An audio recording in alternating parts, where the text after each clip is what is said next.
All right, everybody, we are going to go ahead and get started because it is 7 o'clock Central and I want to honor everybody's time. I'm Allison Venuto. I am one of the board members of American Pilgrims on the Camino, and I'm so glad that y'all could join us tonight for our wonderful author talk that we have. We may have folks joining in the next couple of minutes as people get settled in and get connected and everything. If you could, if you're on the call right now, if you could mute yourself, we would really appreciate it. With the number of folks we have on the call, it can get a little bit loud, and just to help stay focused on Julie's talk tonight, it would help if everybody would stay on mute. And with that, Julie, I am going to turn it over to you. Thank you, Allison, and thank you to all of you who are attending this program tonight. I am thrilled to be talking to members of American Pilgrims on the Camino, and I have to tell you, I have a ton of slides, so I'm going to be racing through a bunch of them so we have some time at the end so I can answer any questions anyone might have. I've shared my screen. Can you all see the first slide there? Just nod your head. Yeah, okay. So this is one of my favorite quotes. I came across this from St. Augustine. The world is a book, and those who do not travel need read only one page. That's kind of the motto of my life. I've read a lot of pages because I've traveled a lot, thanks to my profession. So here's a kind of overview of what I want to talk about tonight. First, I want to talk about how this talk is special. It's different from what I usually talk about to groups. How did I come to the Camino? My Camino in 2016, my book. I'm going to spend quite a bit of time talking about my book, what I call the heretical aspects of my book, and then awards and reviews. So usually when I give a talk here in Houston, whether it's to my university group or to a Rotary Club or whatever, I have to start by giving a lot of background information because people don't know about the Camino. They still don't know about it. And so I'm assuming that all of you know all of this stuff, so I don't have to go over it. So how am I going to be different with this talk? I want to do just a little bit of background about the Camino, but a lot of background about me and how I came to go to the Camino. And then even more talk about my book and why it's the way it is, and then feedback about my book. So how did I find the Camino? Well, first of all, I have a family history. My mother and sister went to Lourdes in 1957, I think it was. Also, my personal travel around the world has taken me to different pilgrimage sites. I went to Fatima as a young woman. And most of all, though, and I write about this in my book, there were 3 triggers for me to write this book. And I felt finally, after 40 years of thinking about it, walking the Camino and traveling the Camino, it was time to do it. So I just did it. So my family history, I mentioned that my mother and sister went to Lourdes in I think it's actually 1957. I need to change that. They were the first part of a first American pilgrim group to go to France after World War II. And actually their trip was carried in Life magazine. So here's Lourdes, and again, Lourdes. This is my sister. My sister got really ill due to a mosquito bite. She got an equine encephalitis, and she should have died. They kept her alive by taking some pretty radical action, but her brain was severely damaged, and she was never able to operate as an independent person at all. And her cognitive level was less than 2 years old. So this is my first picture of my sister right after she got sick pretty much. She was like a wet noodle. She had no control over anything. And so my mother took her up to a physical therapy specialist in Kansas City to see if they could get her walking again. This photo is just a couple of years later. That's me and my sister. She's sitting down. My sister, for example, would sit down, okay, but she would not stand up unless you came and pulled her up. She had no ability to make herself move or do anything. And this is actually the passport photo from my mother and my sister that they used to go to France. So as I mentioned, I myself went to Fatima in 1972 when I was living in Portugal. And then I have the 3 triggers I mentioned. First of all, personal trauma and a diagnosis of cancer in 2014. And then most of all, I give the really great credit to James Mitchell in his book, Iberia, which I read when I was in my early 20s. His chapter 13 is all about the Camino de Santiago. And this book was written in the late 60s when people were not traveling the Camino. He didn't walk the Camino, but he traveled it with other people. So, and he talks about it. And when I read that book, it was like 1972, I said, I got to do this. But like so many of us, I didn't have the time, I didn't have the money. I put it off. So I put it off where I thought a few years, and it turned out to be 40 years. So I wanted to just show some images from my pilgrimage. And I'd like you all to kind of watch the images and think, you know, what is she taking pictures of? These are all pictures that I took. What did I see? And clearly, what is it that I valued on the Camino? So this is me and my son. He was a last minute addition to my trip, starting out from Saint-Jean-Pied-de-Port on June 1st, 2016. I'm just going to run through these photos and let you take a look at them.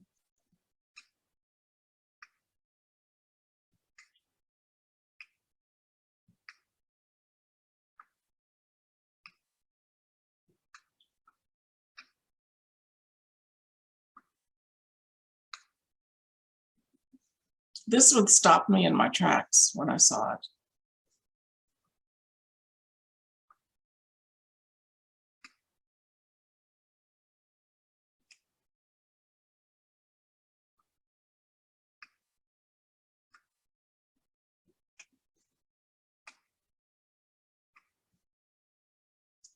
Let you take a moment. This is a very rude photograph. Sorry, I apologize if anyone's offended. Here's the artist himself.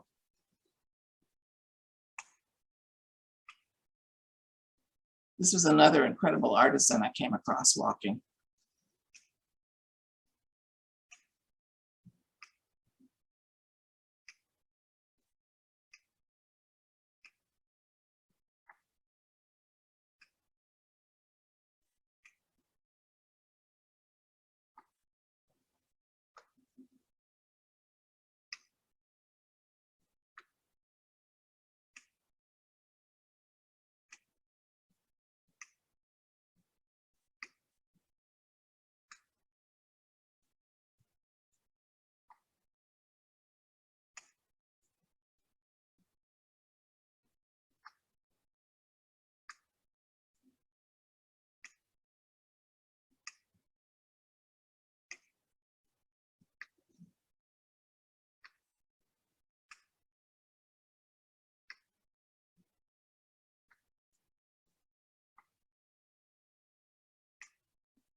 We arrived in Santiago on the 17th of July, but we went on to, I'm sure as you all could guess, Finisterre.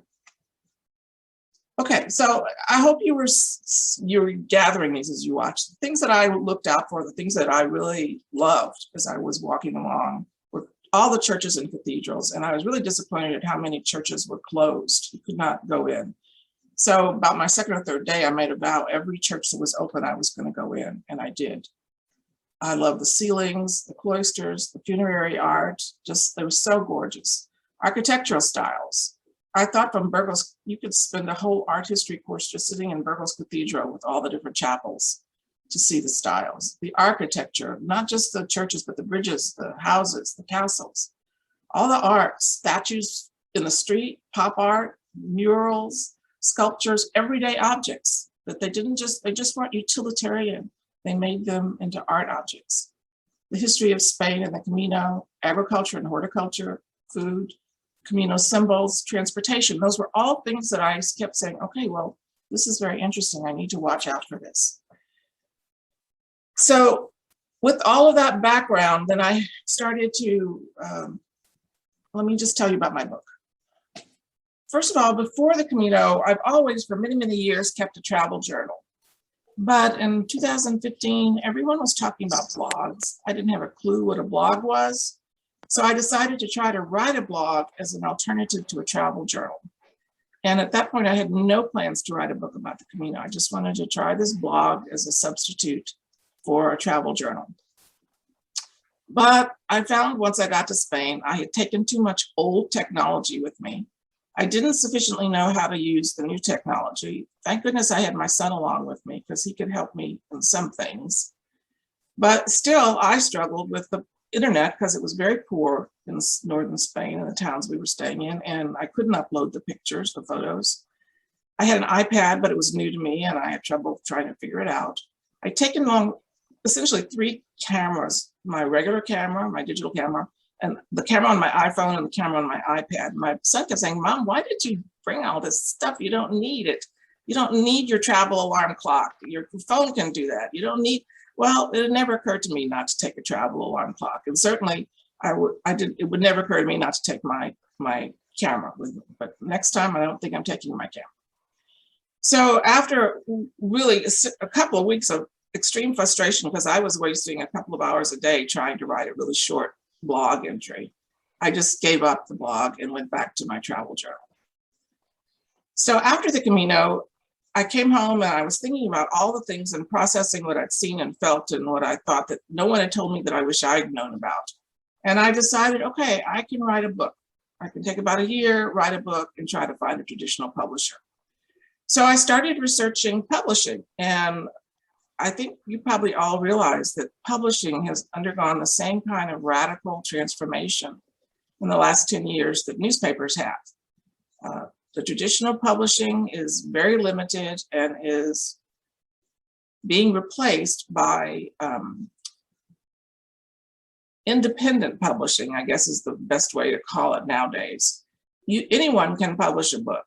If they have the staying power and they want to do it, you can publish a book.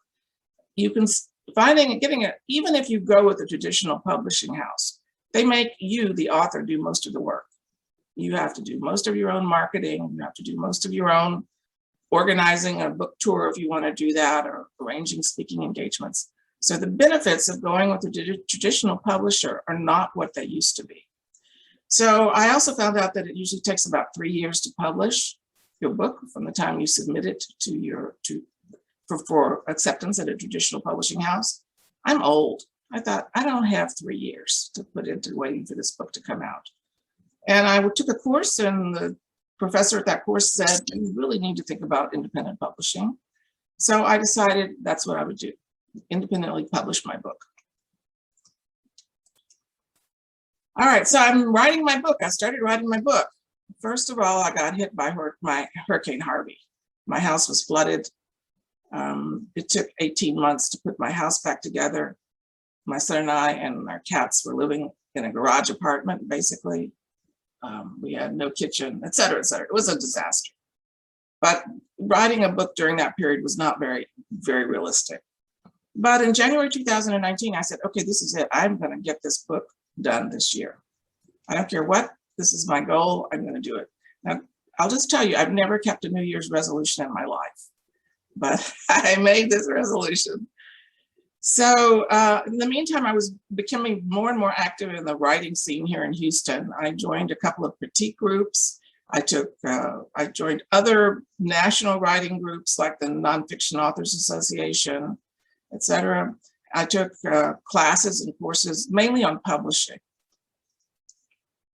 So as I started trying to write my book, I came across a lot of issues that I had to deal with. One was how to organize my source materials, because I had some of them on a blog, some of them handwritten in a travel journal. My photographs were spread across 3 cameras.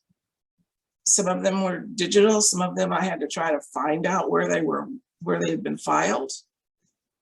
Some photos I never did file. I don't know if they got somehow lost during Harvey or what, they just disappeared.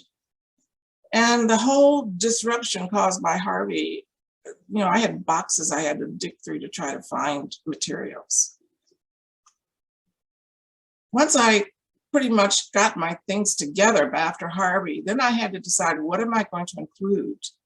I had memoir elements both prior to and after the actual pilgrimage. I had the reasons I decided to take the pilgrimage.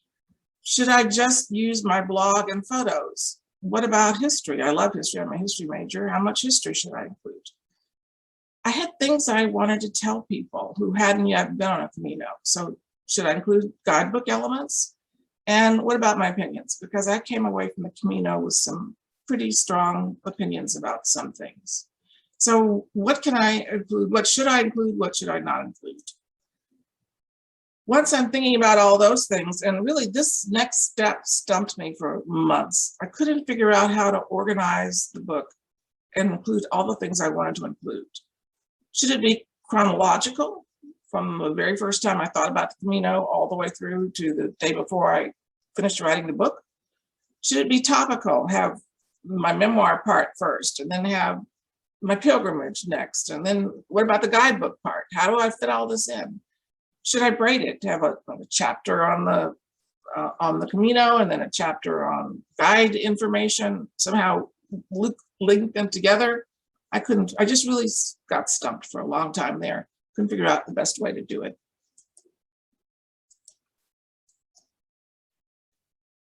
Another thing about the writing is you never are just writing.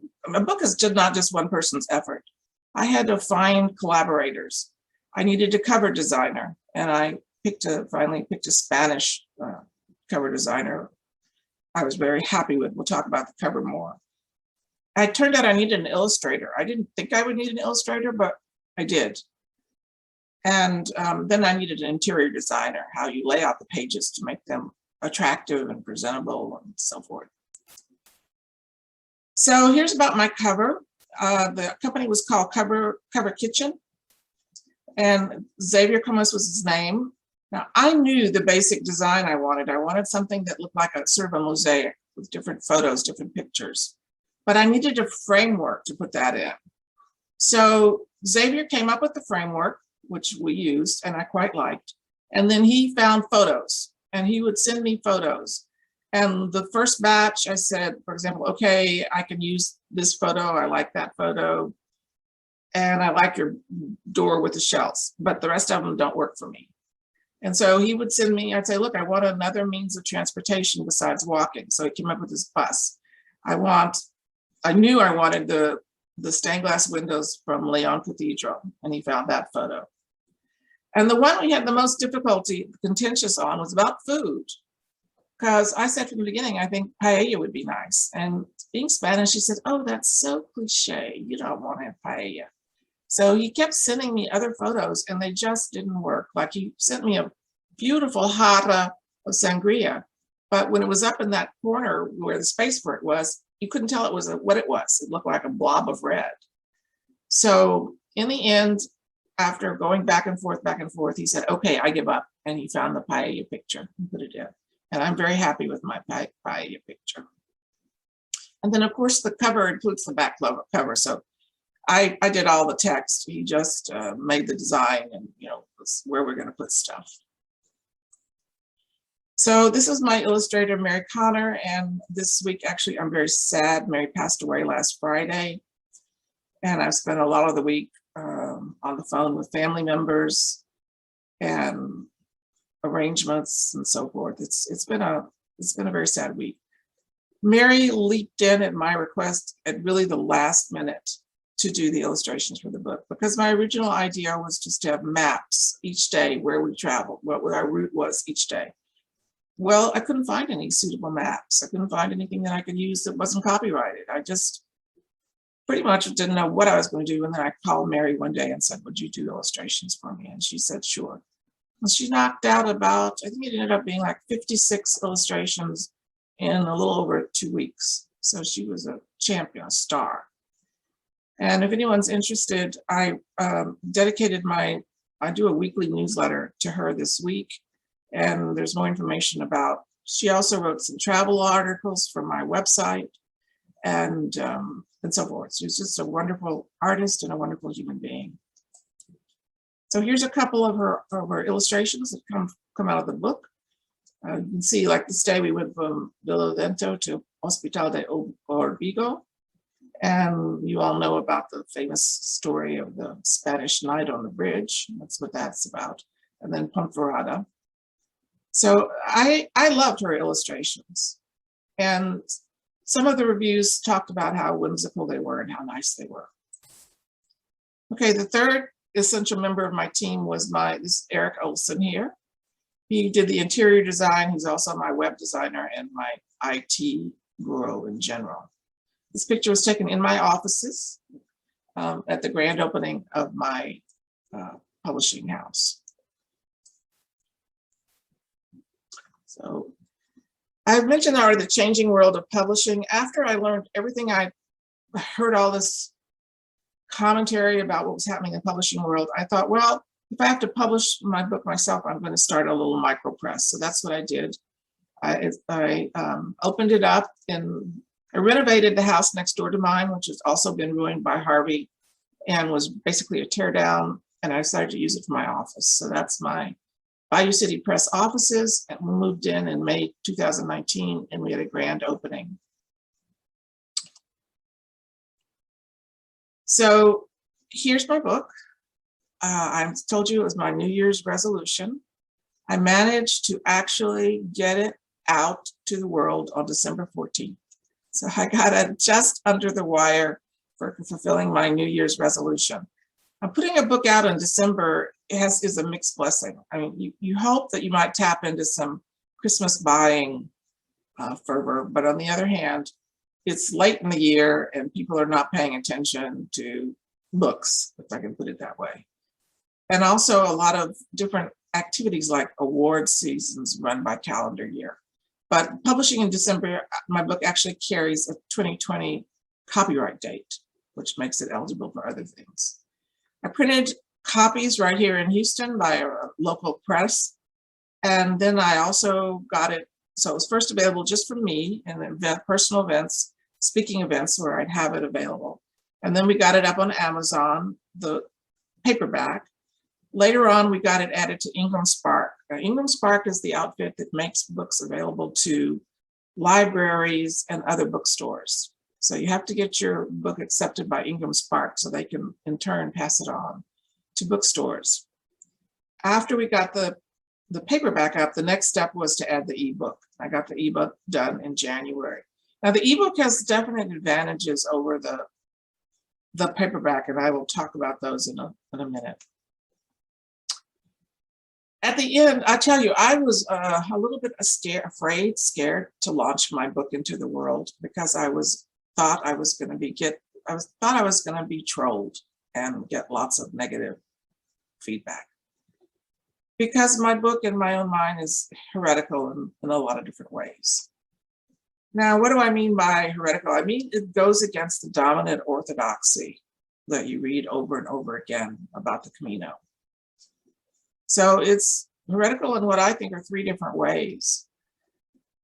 First, it's content and organization. It's a hybrid. It is not a pure memoir and is not a pure travel book either. By travel book, I don't mean a book about hotels and that kind of thing. I mean a book about someone's travel experiences. Also, the organization, because it's a hybrid book, ended up being roughly chronological. So I start out with memoir and background, then I go to the how-to parts, and then I have my travel blog entries, and then I have after the Camino. So a couple of reviewers commented on, most of them said it flows well, it works well, but a couple of them said, this organization is a little bit interesting. So my second heresy, and the biggest one, is the main message that for me, the Camino is about the pilgrimage, not the hike. So somehow or other, between the time I first heard about the Camino in the early 1970s, and when I joined American Pilgrims on the Camino and decided to walk it in 2015, pilgrimage came to mean walking the Camino. It wasn't that way when James Michener wrote his book. He did not walk the Camino, and nobody was walking the Camino, actually. There were very few pilgrims at all. So I started to think about, well, why have the ideas of pilgrimage and walking become conflated? And let me just stop here and say, I heard so many comments as I was walking along, and I'm sure many of you heard these kind of comments too. Oh, you're not a real pilgrim because you're not walking every step of the way. Or you're not a real pilgrim because you're not carrying your backpack yourself. or whatever people said. And I would just look at people in amazement, because my mother and my sister went on a real pilgrimage to Lourdes. My sister didn't walk a step, and the two of them didn't walk far, but they made a real, true pilgrimage, and nobody's going to convince me otherwise. And besides that, I've been around the world and seen other pilgrimages. In some countries, in some places, people walk on their knees. That's their pilgrimage, to go by knees. So does that mean all the people in the Camino who are not walking on their knees are not doing a real pilgrimage? Of course not. Of course not. But so why did walking and pilgrimages become conflated as ideas? Well, obviously one is that the church rules on getting the Compostela have affected people's thinking. Also, I think the film The Way got people thinking, this is what you do, you walk it. And then pilgrims talking among themselves. Certainly when I joined American Pilgrims on the Camino, all anybody talked about was walking. That was really the only thing that anybody had done or was planning to do. And as I began to research books about the Camino, memoirs, all the covers were covers of people walking. Okay, so just so everyone knows, I know you know this, but we don't think about it. The church actually allows you to walk, bicycle, or ride a horse. You can do any of those and still get your Compostela. Besides which, lots of people don't care about the Compostela. They don't get the Compostela. And I was, at first I was kind of surprised at people who actually qualified, didn't even bother to go get their Compostela, but it's after you have one, do you really need another one? Okay, so here's our hero, St. James. I took these pictures in the Archbishop's Palace in Astorga. What do you see there? Well, he's walking, St. James is walking, but he's also riding a horse. This is one of my favorite pictures of the Camino.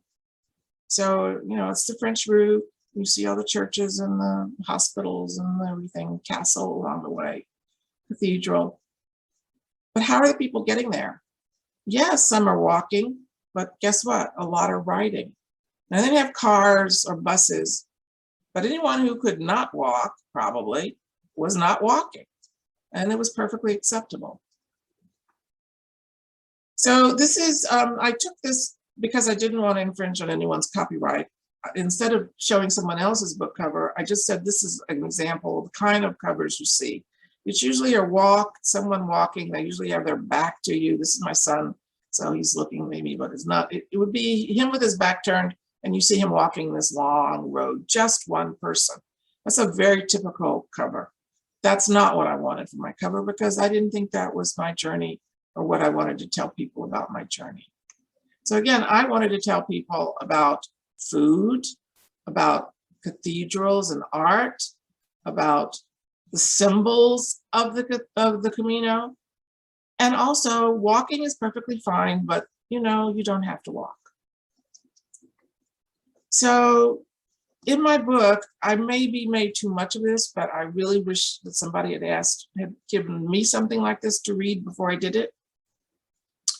Walking is not for everyone, and I am not a hiker or a walker. I did it, but I didn't do it with joy. In my opinion, using a combination of walking and other means of transportation is fine. Now, if you want to get your Compostela, you do have to walk the last 100 kilometers, and I did that, but I walked a lot more than 100 kilometers. But I also, once my son developed plantar fasciitis, occasionally went with him in a taxi or bus because he couldn't walk anymore. So my first however many miles was a mixture of walking and not walking. And then the last 100 kilometers was, for me, totally walking.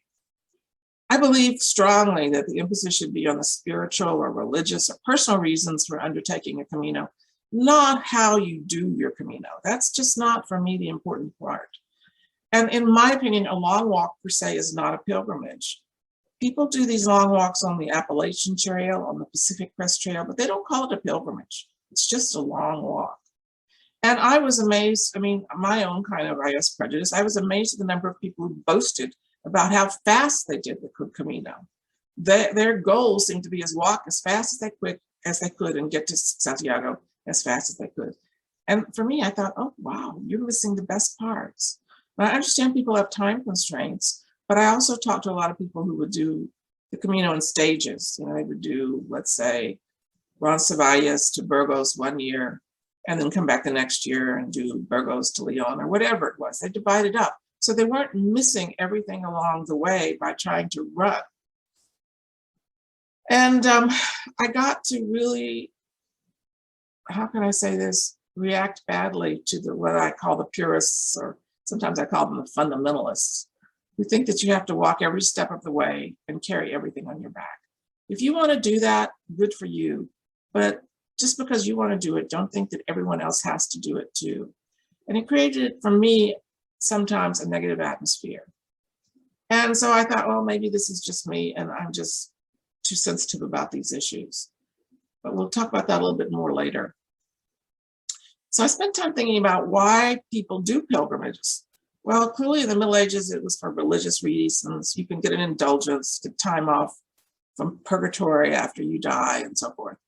Some people did it for atonement or for penance. One of the kings was, for his penance, he had to walk the Camino. Some, actually, criminals were ordered to walk the Camino by courts. And I believe, and I've read, that many people, this was the travel. If you wanted to travel in the Middle Ages, you did a pilgrimage. And the three great pilgrimage sites were Jerusalem, Rome, and Santiago. And luckily, I've been to all three. So nowadays, why are people doing the pilgrimage? Why has there been this huge boom in the pilgrimages? Well, still, I mean, I think a thing nowadays, certainly this is true for my mother, people are seeking something.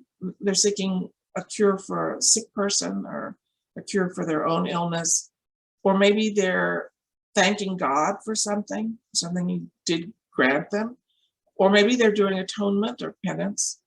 Or a lot of people nowadays seem to be doing their reevaluation of their life. It's kind of like that song, "Is this all there is?" You know, we want to know what else there is besides just working and getting by day.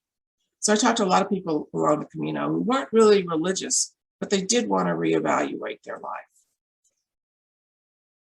So I was really concerned about some of the things I wrote in my book. But recently, I don't know, I don't want to say the tide's turning, but maybe people are just more willing to express their views. I don't go to the Facebook page that much mainly because I'm too busy, but a couple of months ago, there was this really long string of people commenting about Camino purists. And I just plucked this one paragraph from one person. So he says, this is, what I think. I have the most highest respect for those who can carry their packs and everything else and walk the length. Except for a few sick days, I walked from St. Jean-Pied-de-Port to Santiago. I'd been sick for 18 years, and against my doctor's will, I decided to walk. I am not an experienced walker, never stayed in an albergue all my life, and never walked alone before. Now, I might not be as perfect a pilgrim like you, but I have gained a tremendous spiritual benefit, which I hope you would. Labeling others and putting down a real effort made by others would not qualify anyone as a real pilgrim. I associate myself with that view.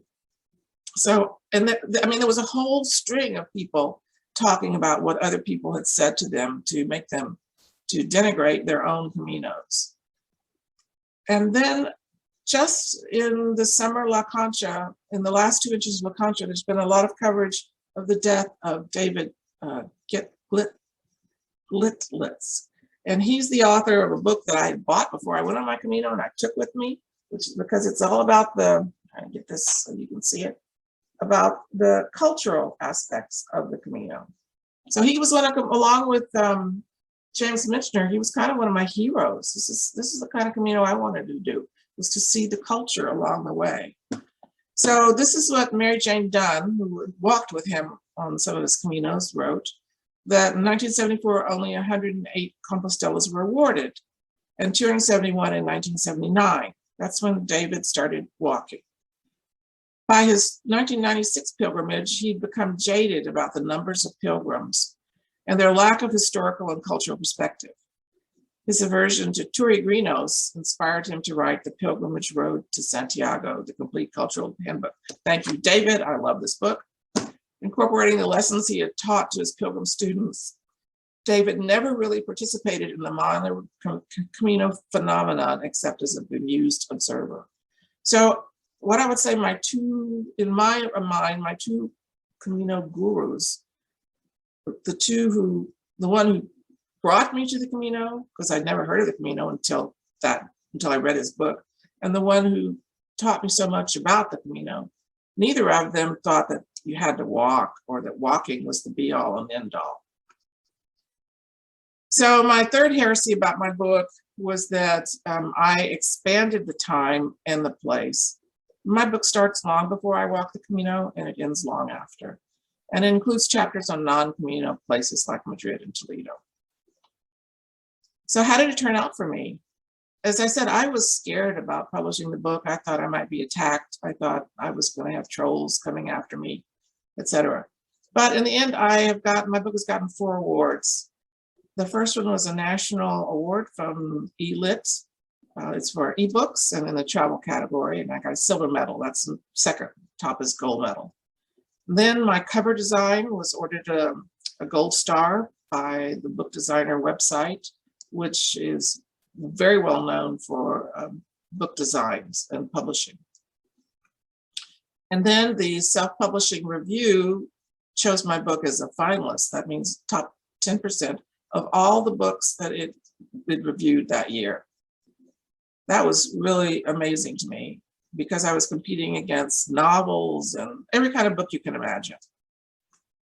And then my last award that I put my name in for and it won was for the Texas Institute of Authors, Texas Authors Institute. It was chosen as the best book in its category, which was travel. I have been amazed and pleased and so happy about that people recognized how much work I put into the book and how much information it offers. And before I get to reviews, in my own self-evaluation, I know that my photos in the book are not as good as they should be. Because when I was taking the photos, I didn't know that they were going to go in a book. But the main thing is that they were color photos. But in the book, publishing color photos is too expensive, way too expensive. So I just gave up and decided to publish black and white photos in the 2 printed books. Now on the blog, people can see all my photos in color. And in the book, I direct them to the blog to look at the photos. And on the ebook, of course, they can see the color photos too. Now, on the other hand, almost nobody talks about it, but I did all the work of an index for my book. And in my opinion, when you're traveling, you want to be able to flip to that index to find out, the author said something about this place you are, but you don't want to have to search through the book to find it. Well, that's what the index is for. And my book also includes an open letter to the government of Spain. And not that many, only one person commented about it, really. Although another person said it, well, I think I actually might quote the other person. So I do believe that as a committed Camino person, I want to work towards making the Camino better for everyone. So that's one of my goals in writing the book, and one of my goals in cooperating with American Pilgrims on the Camino as I do, and one of my goals going forward. So I've been lucky enough to get very positive reviews in general from some pretty good outfits like the Midwest Book Review and Book Life, a lot of really nice things on Amazon from readers. Seeing good things about the book, a lot of good things. So it's very gratifying. And let me say, if you know someone who's gone to the effort of writing a book, I encourage you to take 5 minutes and go on either Amazon or Goodreads and just say a sentence about the book. Amazon works on algorithms, and part of the algorithm is how many people write a review. So you can help. I'm not talking about myself, I'm talking about any author by doing this. I was petrified about what La Concha was going to say. I think I saw among the people on this that Joseph Kuro, I'm sorry if I'm not pronouncing your name correctly. I actually think you were the reviewer for my book. And so here's what he said, is summing up. Conner's message is simple: walk your own Camino, take time to enjoy it, and work so that others might do the same. Thank you, Mr. Kuro. Of all the people who have reviewed my books and all the evaluations I received from the different competitions that my book was entered in, I only had one that I would even call slightly negative. And he pointed out some of the things I'm concerned about. He said he didn't like the cover design. Okay, he didn't like the cover design, but Joel Friedlander, an expert in this area, gave it a gold star. So, you know, opinions vary. I like my cover. And that he did point out that he would like to know whether he was purchasing a memoir or a guidebook. Well, guess what? It's a new breed of book. It's neither one nor the other. It's a little bit of both. Even though he's made some negative comments, in the end, he gave me 2 perfects, 2 above average, and 2 averages, and nothing below average. So if you average that out, I mean, even in my worst evaluation, that comes out to be like a B or a B plus, something like that. So I'm really gratified by the evaluations and the comments that I've gotten. COVID for me has been awful, but it has given me some time to do things I wouldn't otherwise have done. I started out just with a website for my micro publishing house, Bayou City Press, but I was encouraged, it was suggested I really need an author website. So because I was stuck at home, not able to travel, I invested the time to develop a separate author website. Also, I had absolutely no intention of making my book into an audiobook. But one of those groups that I mentioned that I joined with a lot of other writers, one of the other writers was making his book into an audiobook. So I thought, what the heck? I know a lot of people, including my son, just won't read, but they do listen to podcasts and all of that. So maybe some people in their car or walking, doing their exercise, whatever, will listen to the book if it's an audiobook. So I hired a reader and got it made into an audiobook. And I also never really planned to make it into a hardcover. But again, because I had time, I went ahead and worked and did that too. So my book is available as hardcover, paperback, audio, and ebook. That's just about every format possible, except I haven't made it into large print. Here's my Bayou City Press website. Besides my books, I started selling some literary ornaments. That's them there. There's just 3 authors and 3 characters.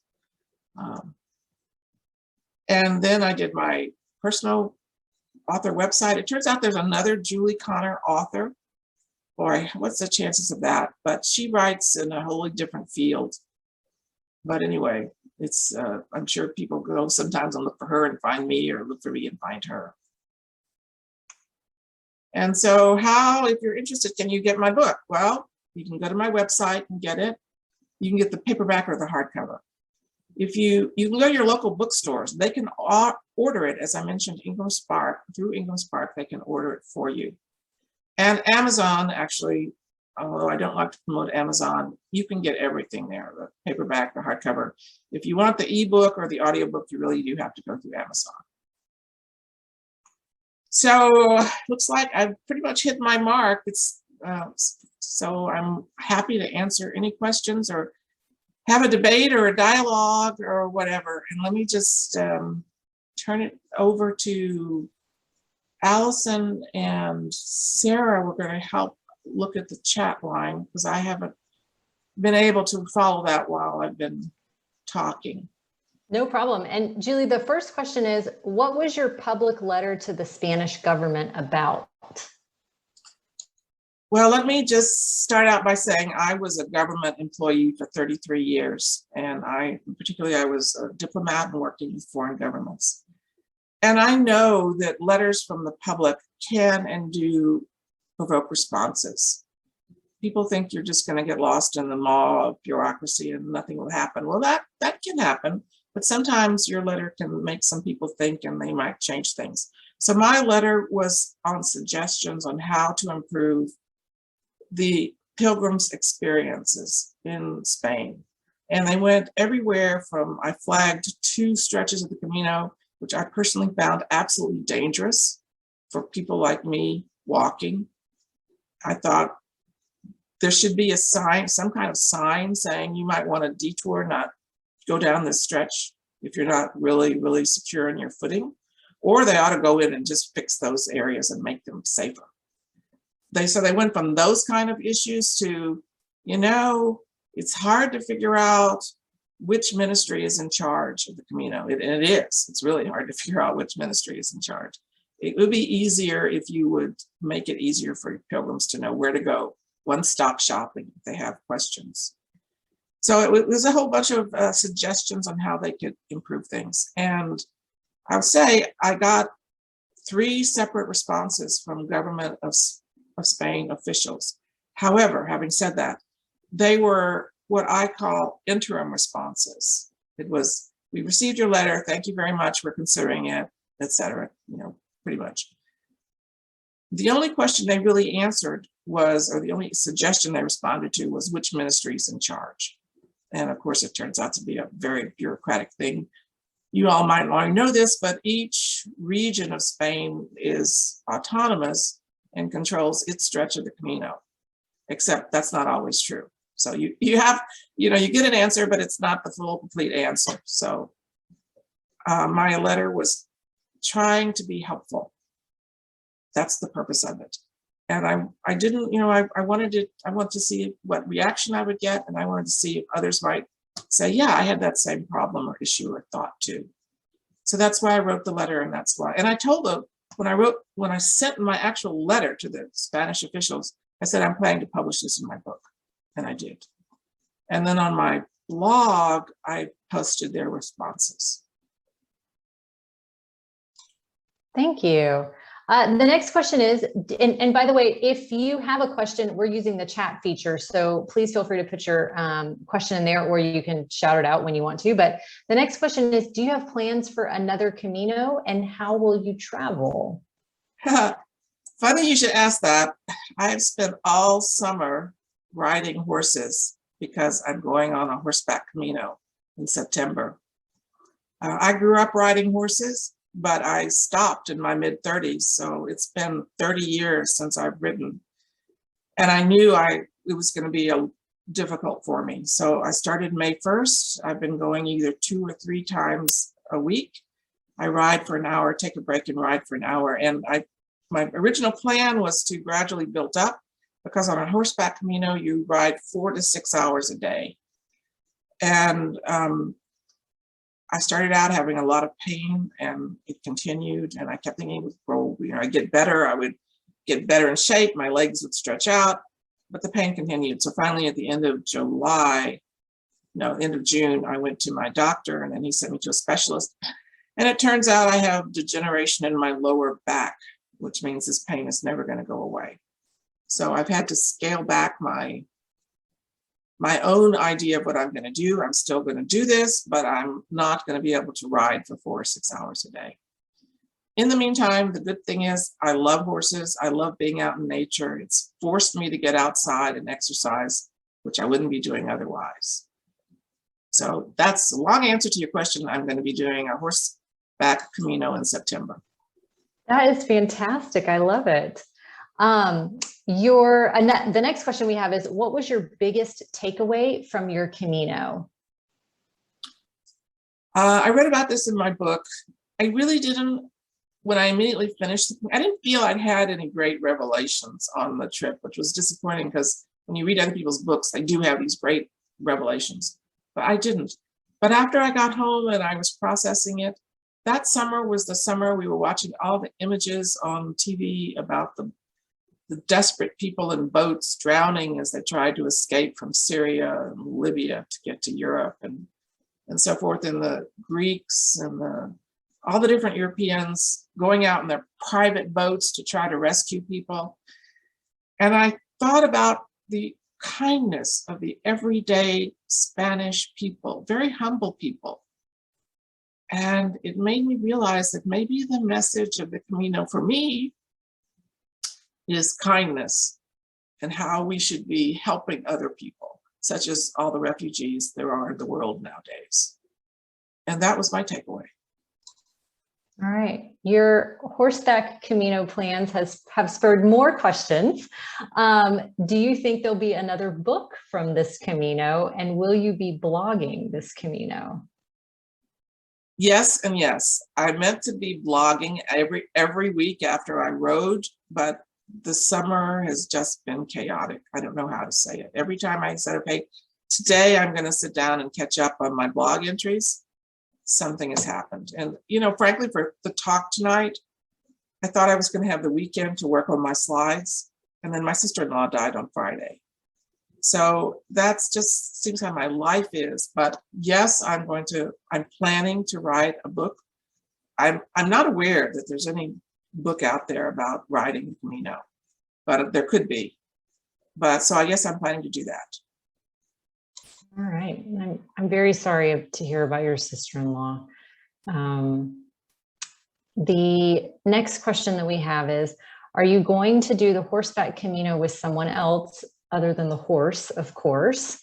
And can you talk about the logistics and planning of that one? Sure. I have only in all of my research come across one instance of people using their own horses to ride the Camino. And it's actually two English women who did the whole French trail along with their horses. Most people, and what I'm going to do, use outfitters. If you've ever thought about going on an outback trip in the American West, you know you have to hire an outfitter. They take care of the tent and the food and all that stuff. So there are a number of companies in Spain who do these trips, horseback trips. So you can do a lot of different routes. Well, let me stop there. Before COVID, there were a lot of different routes. This year, it's been really limited because they had no tourists, so they weren't doing it. I'm actually doing a route that goes from just north of the border with Portugal all the way up to Santiago. So the outfitter supplies the horses, the saddles, the gear, makes the reservations, et cetera, et cetera. And it's lucky for me because in my case, I can, when my back starts hurting too much, I'll be able to just go in the van with the extra horses to the next stop. So you have to, I mean, you could theoretically buy a horse over there. There's that book that I love by the guy who purchased a mule and used the mule to take his equipment along the Camino with him. But then you're going to have to find food for your horse along the way, where you're going to stable your horse every night, et cetera, et cetera. Logistics, I think, would be overwhelming to try to do it yourself unless you're really, really knowledgeable and do much more research than I've done about where you could stay overnight. The outfitter route is the common route. Thank you. By the way, you can do the whole French route with the Camino. There's one outfitter I saw that he does stages. So you do, like I said, you know, you do Roncesvalles to Burgos, and that's like 2 weeks, and then you'll do the next. The whole thing takes a full month to go by horseback on the French route. It looks like that is our last question. If there's anybody else, I'll give you a moment in case you wanted to speak up or put it in the chat. Oh, we're getting some thank yous in the chat, Julie. So I want to say thank you, first of all, to Julie for presenting tonight and sharing her story and her journey and her pilgrimage and all of that. I want to say thank you also to those of you who have attended tonight. We appreciate your questions and your listening ears and your camaraderie and Camino spirit tonight. Thank you for spending your evening with us, and I hope you guys all have a lovely, lovely evening. And Julie, we're getting a few more chats saying thanks and great presentation, and I hope everybody has a great evening. Thank you so much, and buen camino, everybody. And thank you to Allison and to Sarah and to American Pilgrims for giving me this opportunity to talk about my book. I really appreciate it.